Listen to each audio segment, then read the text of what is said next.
Welcome to the Private School Leader Podcast, where private school leaders learn how to thrive and not just survive as they serve and lead their schools. I strongly believe that it is possible to have a long and happy and fulfilling career as a private school leader.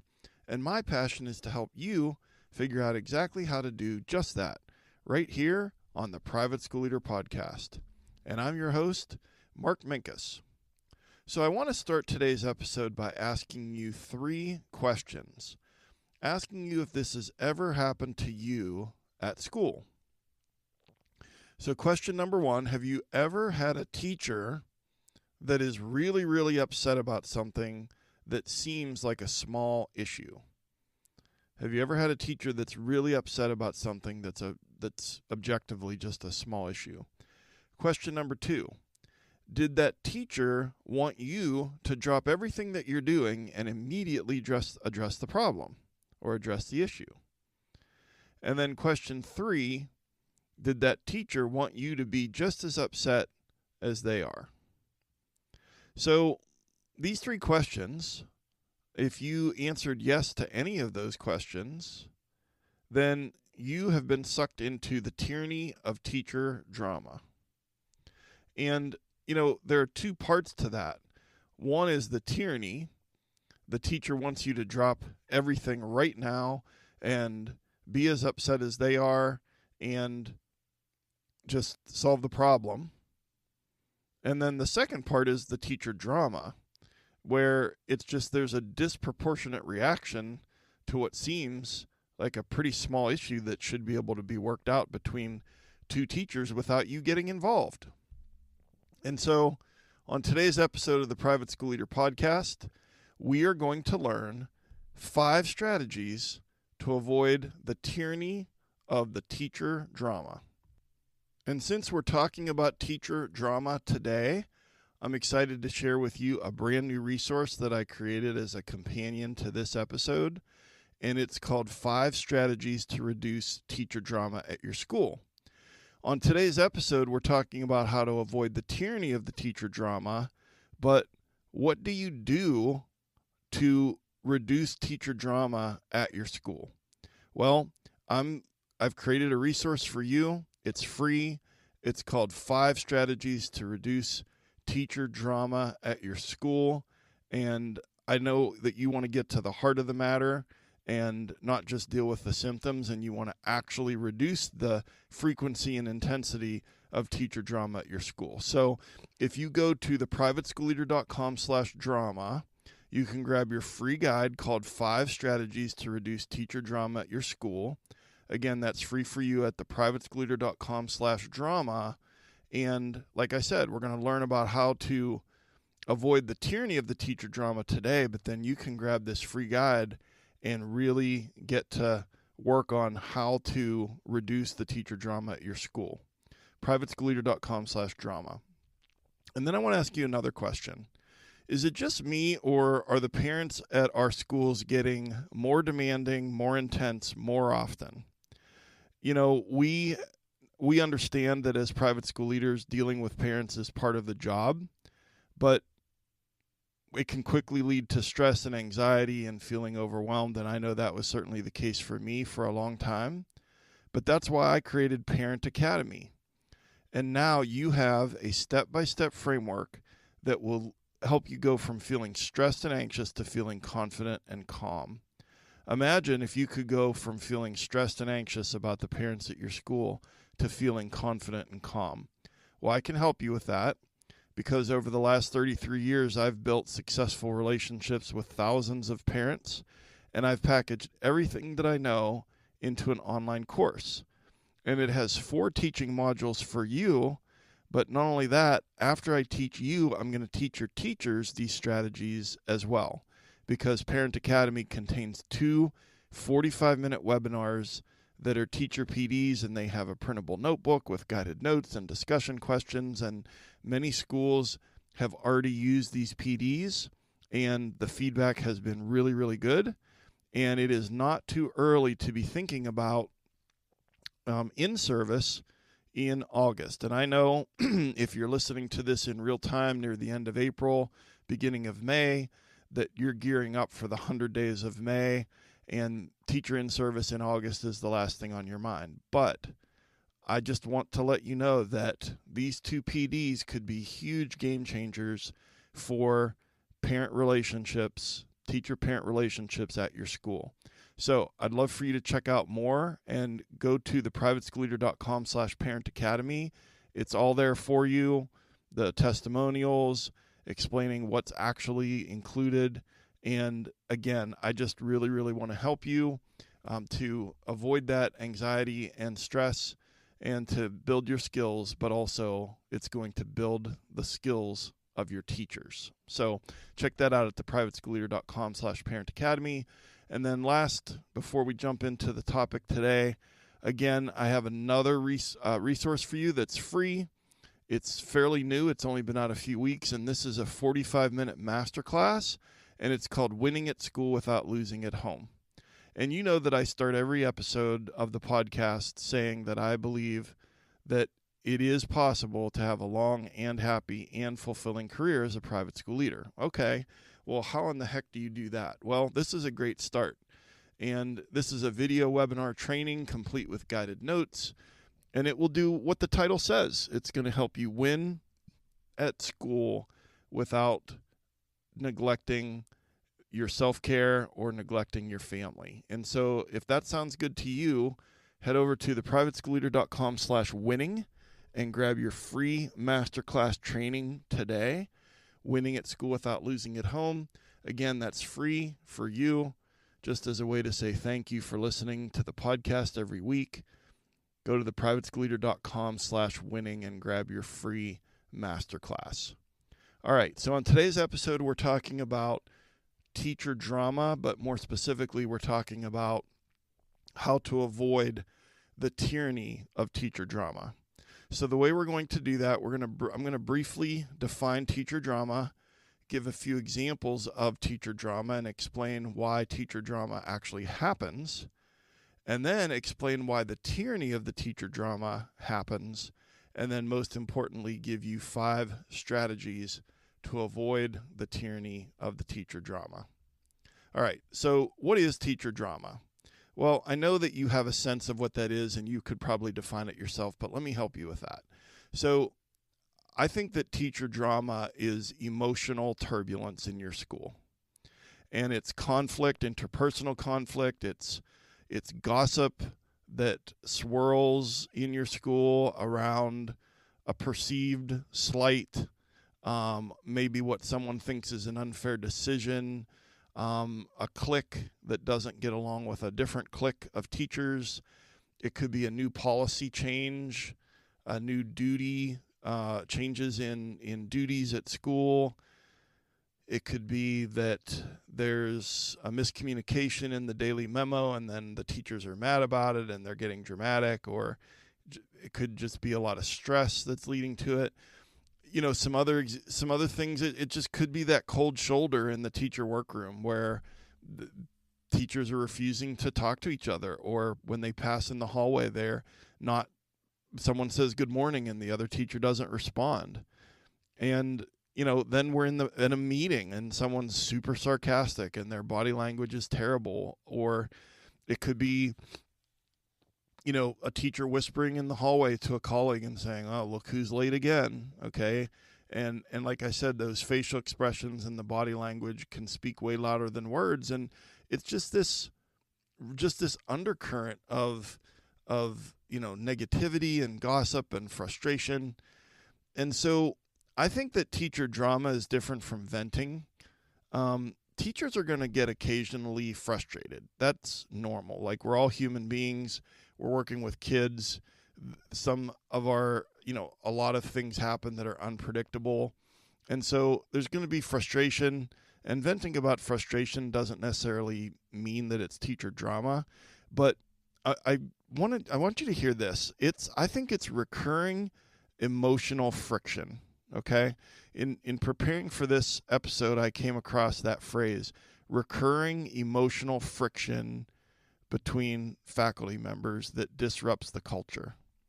And I think that that's such a good definition, emotional friction. And we all know what friction is. It's like that really gritty sandpaper that's rubbing against other sandpaper, and it isn't good.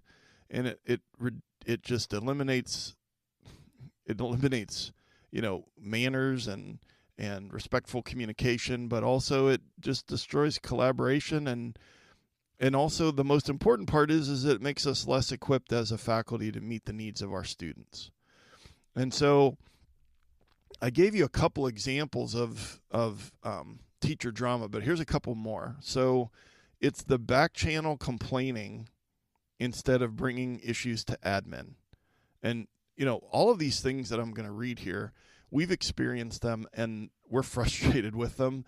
And sometimes, like I said at the top of the episode, sometimes we just wish, like, why can't they just solve this themselves? Like, why do they have to act like third graders? And it's hard. It's hard, but we're going to get to the strategies here in a few minutes. So another example of teacher drama would be gossip about leadership decisions. So there's a student issue, and we decide that we're going to keep this student and continue working with them, and everyone has an opinion about that. Or maybe they have an opinion about one of their colleagues, a teacher's personal life, or what that teacher's doing or posting on social media. The exclusionary behavior that occurs, or the cliques that especially isolate new teachers or teachers that maybe are a little different from everyone else in the school community. And, it's hard for teachers to break in to an existing school culture, but we want that to happen. We want people who are new, or people who perhaps look a little different or appear different or have a different belief system, or whatever the case might be. In a perfect world, we want them to be lovingly and warmly welcomed and included into our existing school culture and faculty, but that isn't always the case. It could be passive-aggressive comments that happen in meetings, or in those passive-aggressive emails, or even notes that are left in the teacher workroom. Body language that is clearly intended to send a message that they're annoyed and that they don't approve. And it also could be unprofessional outbursts, and whether that's angrily talking over someone and interrupting in a meeting, or slamming doors, or crying. And crying's okay, but you know what I mean. It's just this outburst of anger and rage and emotion, perhaps in not the best setting for that.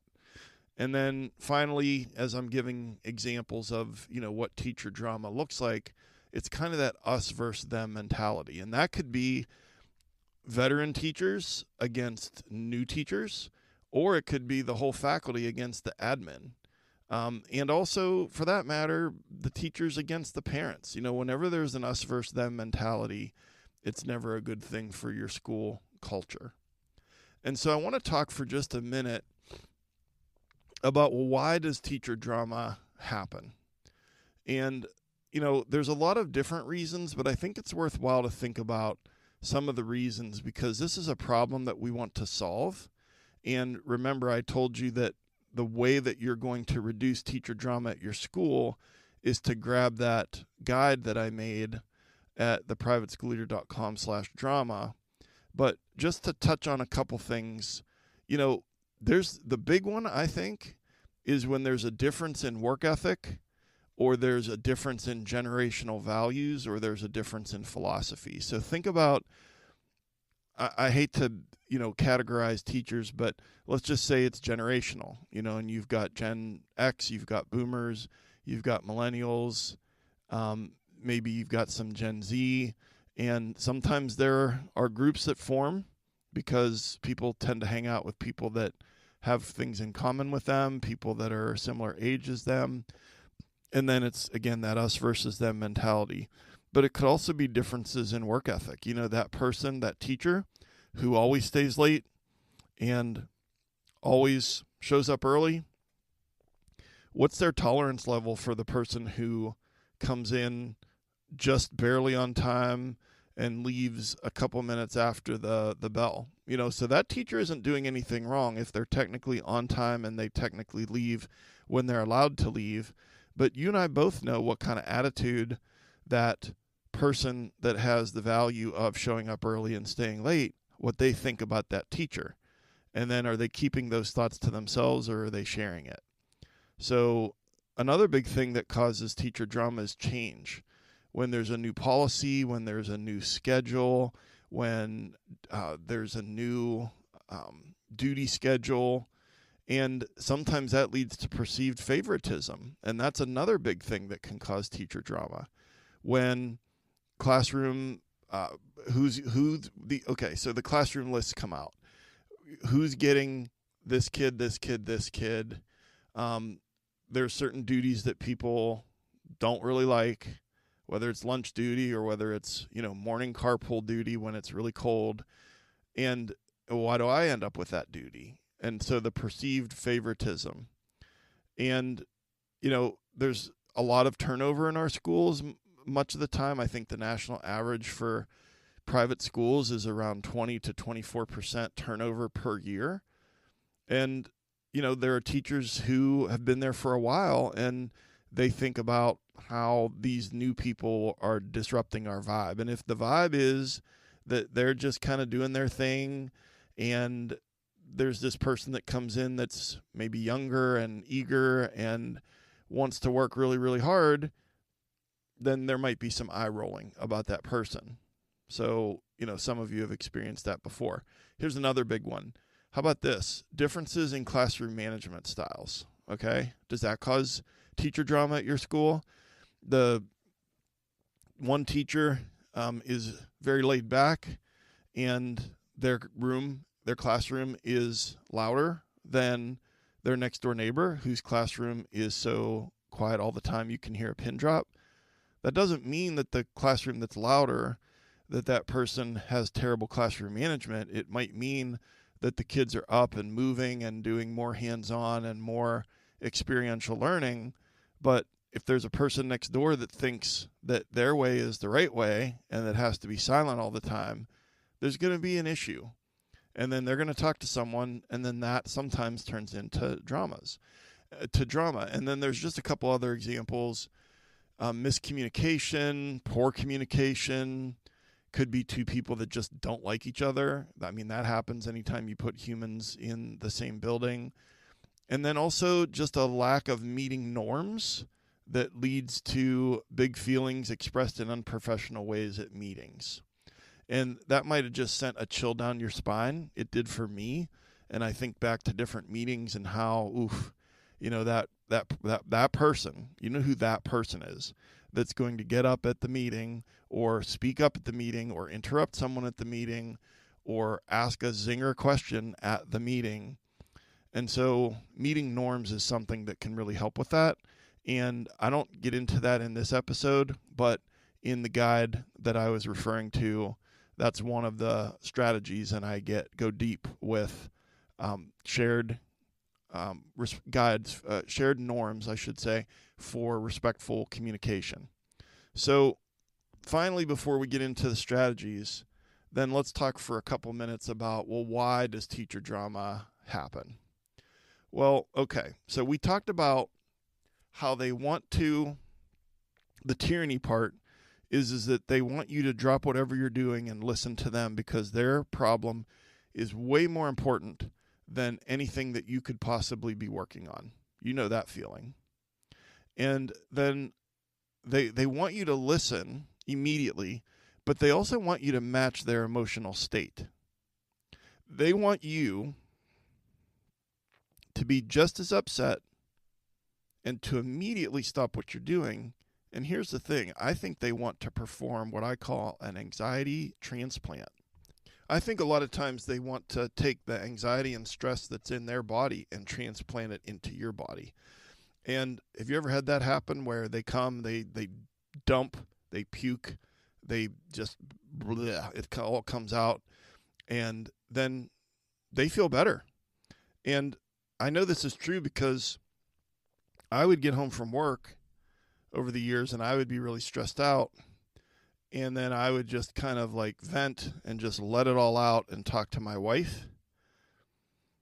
And talk to her about like really stressful things and problems at school and maybe how I had been mistreated or felt like I had been mistreated. And then I felt better, but my wife used to say, well, you feel better because you gave all your stress to me. And so it's what they want to do to us. And I'm not saying this is true in all cases at all times with all teachers, but there's a list of behaviors here that we're talking about that I think that you've experienced that is resonating with you, and I want to talk to you about a different way of doing it. You know, when people are stressed out and anxious, they feel a sense of urgency because they want to get rid of that stress and anxiety, and they also want their feelings validated. They want to hear from somebody, yeah, you're right. You know, you're right to be upset. You're right to be outraged. You're right. This is so unfair. I can't believe that they did that to you, that admin made that decision. And so that's what they want, is to get rid of their stress and anxiety, and they feel a sense of urgency about it, and they want someone to tell them that they're right to be upset. And finally, and then we'll get into the 5 strategies. Why is giving in to tyranny of the teacher drama such a problem? Well, first, it keeps you from working on what you should be working on. And second, it makes it more likely to happen the next time because they felt better when they left your office after they dumped all of this on you and you stopped what you were doing. So that makes it more likely that they're going to come to you the next time.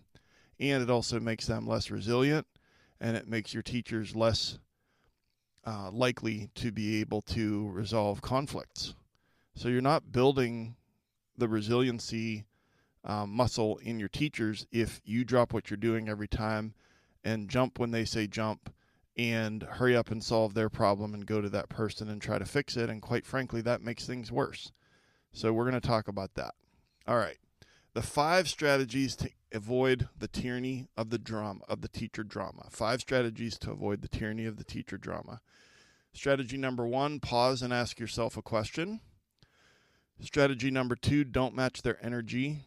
Strategy number 3, avoid triangulation. Strategy number 4, listen but give it back. And strategy number 5, follow up. And these will be there for you in the show notes at theprivateschoolleader.com/episode 132. And I'll take good care of you in the show notes. So strategy number 1 is pause and ask yourself a question. So I want you to picture the scenario. You're at your desk, you're working away on something, and a teacher appears at your door and says, "Do you have a minute?" Okay. So you say yes, and they come in, and you can tell that they're upset, and they just start. You know, they start and they're upset, and they're just venting, and they're letting it out, and I can't believe, and it's usually about another person, and it's not you. Sometimes it's about a parent, but if we're talking about tyranny of teacher drama, I'm specifically talking about when they're upset with a colleague or a policy or a situation there at school. And so they're just opening their mouth and all of those words are coming out. Okay. What most leaders do in that moment is that they just stop what they're doing and we start to go into problem solving mode. And that's one of the worst things that we could do. And I want you to think about it this way. What I just described is a reflex. Because we have such a bias towards action and a bias towards problem solving, and that's a good thing. That helps us do our jobs and do them quickly and efficiently and solve problems. But in this situation, jumping into action and going into problem solving mode is very, very counterproductive. And more teachers will come with more problems that they should be solving themselves. I'm going to say that again. If we jump to and start solving their problem every time they appear in our office, they are going to keep coming back with problems that they should be solving themselves. And again, there are problems that when they bring them to us, it is our responsibility to get involved and to start to work on solving them. But if it's all or nothing, then that means that we're solving all their problems. They have beef with another teacher. They want you to drop what you're doing and get upset, match how upset they are, and then go do something about it. When really, maybe they shouldn't be that upset. Or if they are upset, this isn't an issue for you to solve. It's an issue for that teacher to solve. So this strategy is called pause and ask yourself a question. So they're standing there, they're letting it all out, and you're going to pause before you respond. Just take that pause. And that's the first thing that a lot of us aren't very good at, is pausing. Boom. We're listening with the intent to respond. Boom. We start solving the problem. But here's the question we're going to ask ourselves after we take the pause. Is this a leadership level issue or an issue that they can solve themselves? I'll ask it again.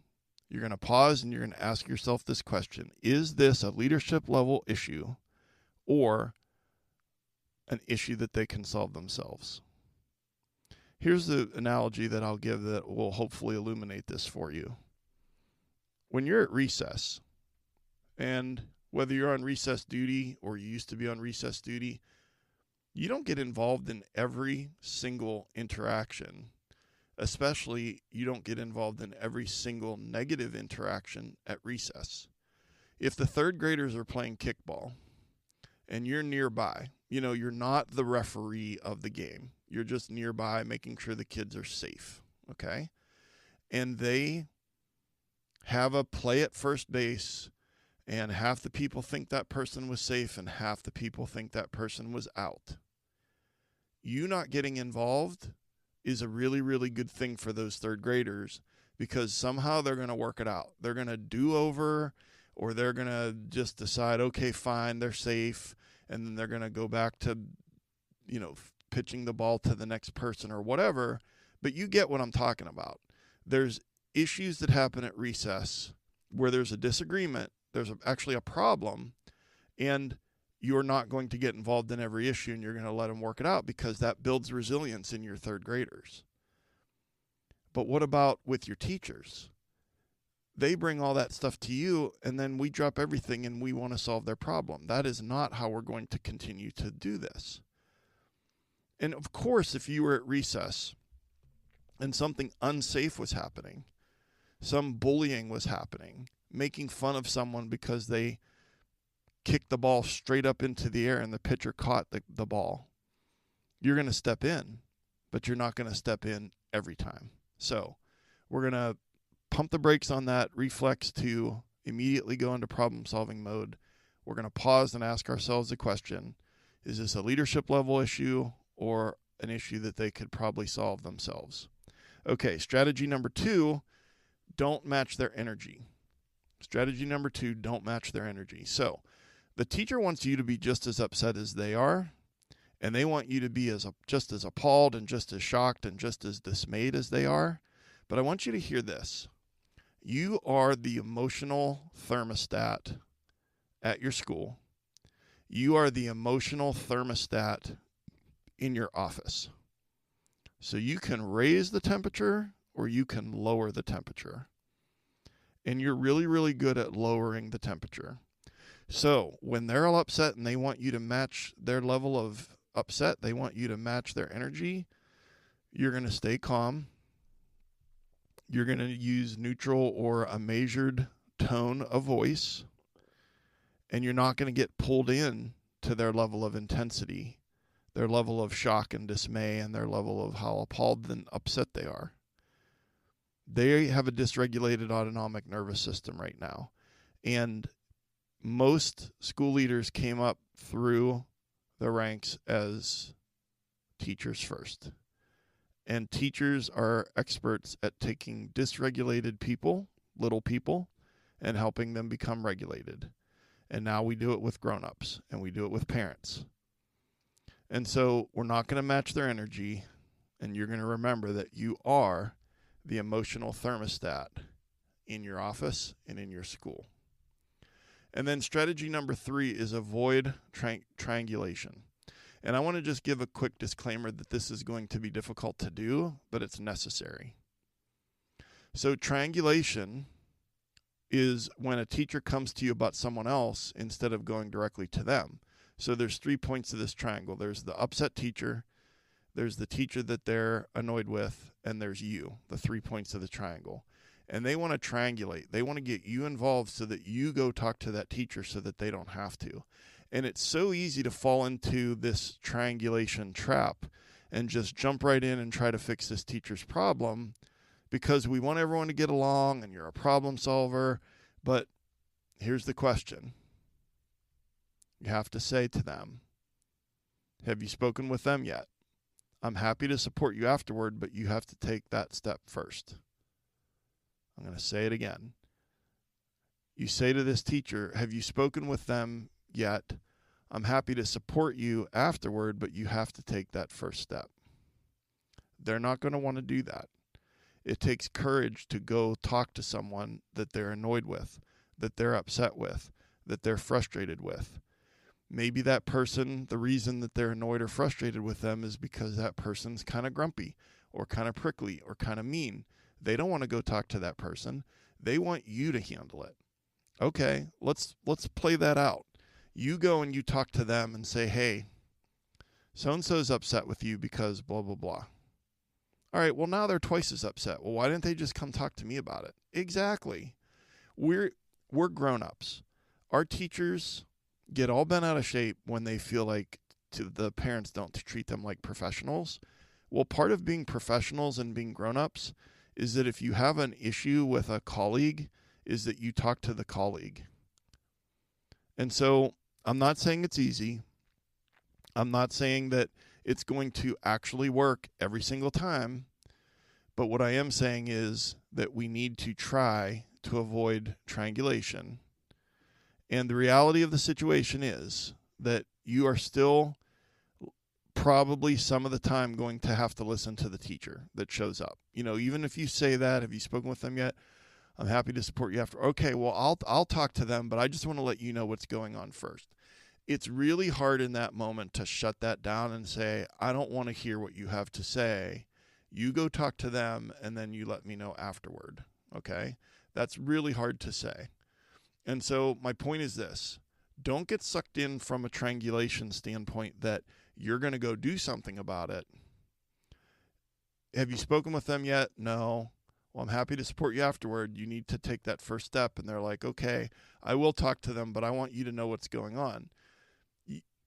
Depending on your backbone, your courage, your relationship with that person, you might be able to draw that hard line and be like, okay, well, go talk to them and then let me know how it goes. But in many cases, I just want to be real with you, in many cases, you're probably going to listen to the teacher. But what we're going to do, if that happens, is we're going to do strategy number 4, which is listen but give it back. Okay?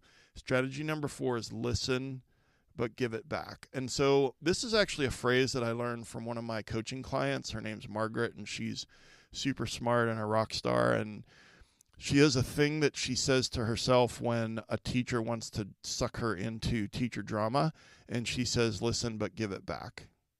Listen but give it back. And so what does that look like? It's very, very similar. I want you to think about that this is very, very similar to the way that you would talk to a parent that's upset.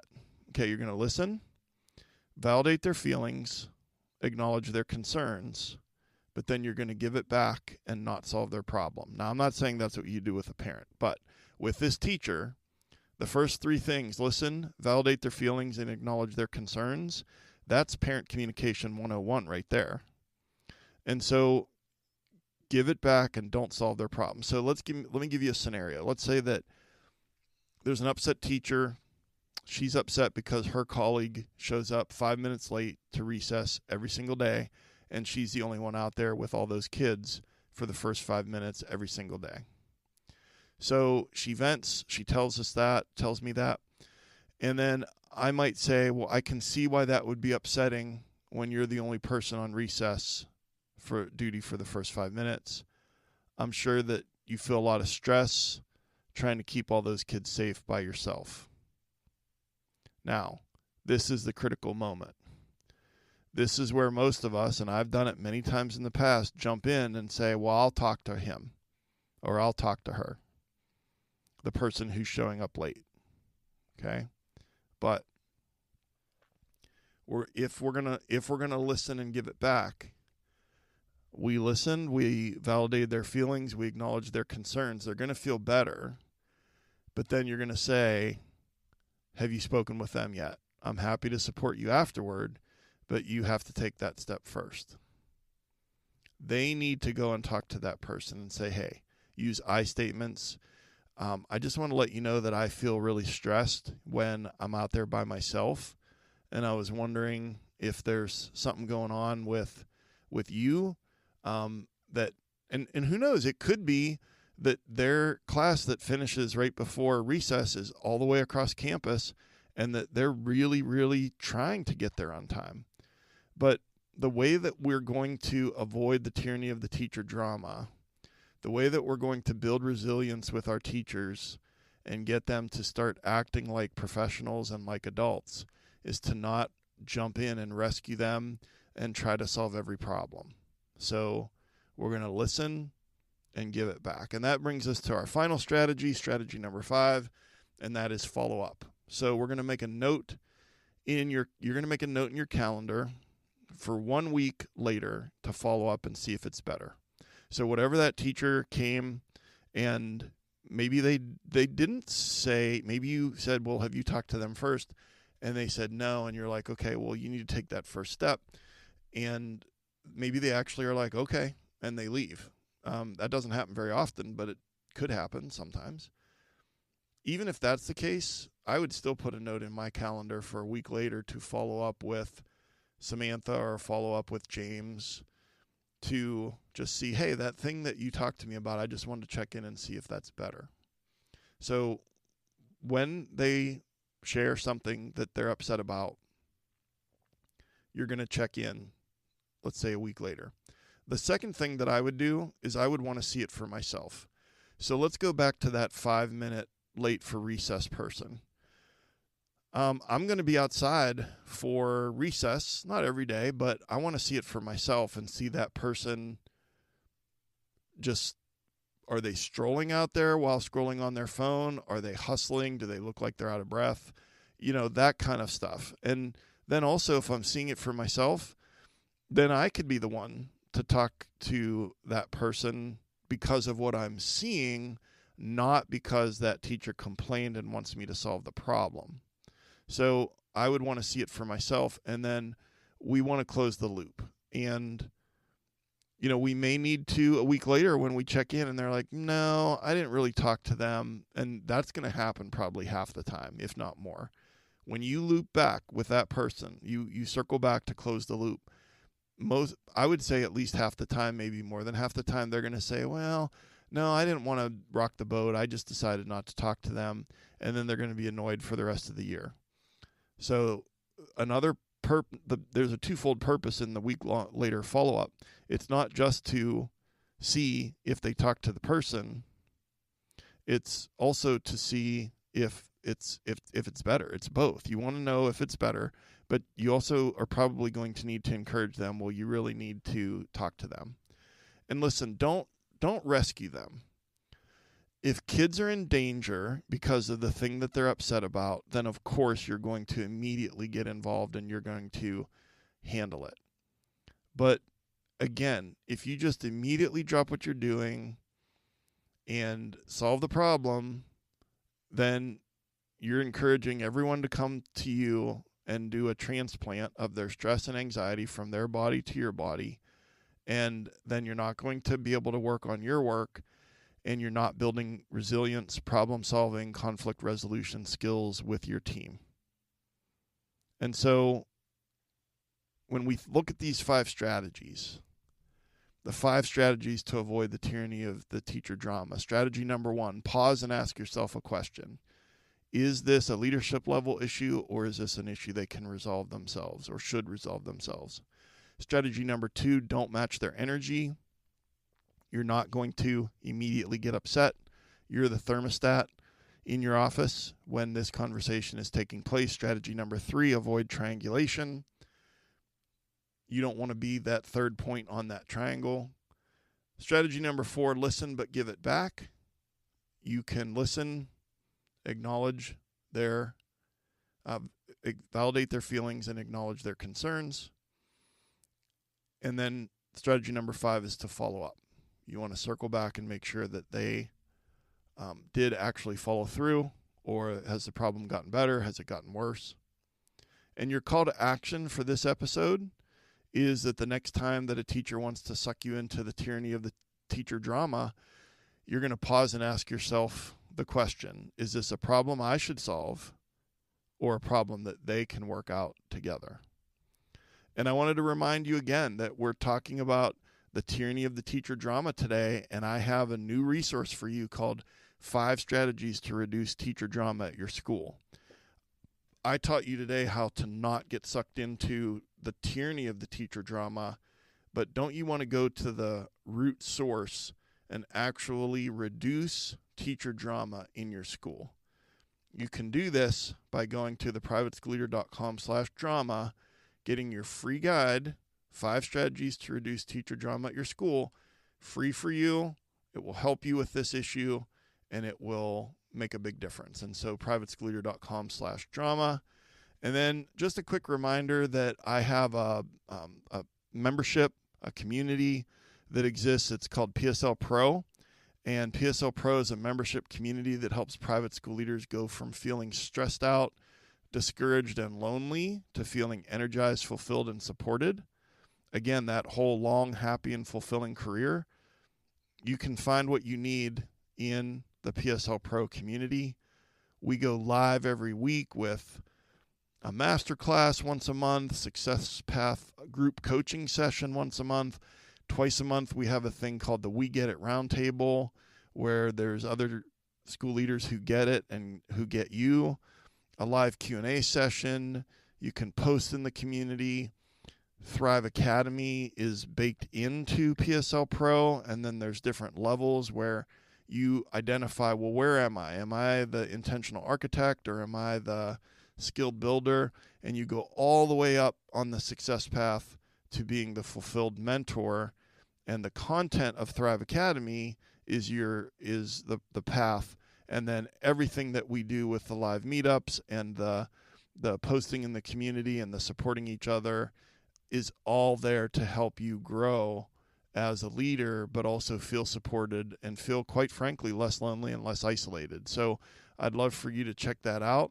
privateschoolleader.com/membership. Everything that I just described, you can get in for $1 a day. And I think that you're more than worth $1 a day to help you go from how you're feeling now to feeling happy, fulfilled, energized, excited, having boundaries between home and work, feeling more organized, all of the things that are waiting for you there inside of the PSL Pro membership. So I really, really appreciate you. I'm so thankful that you took time out of your busy schedule to listen to this podcast.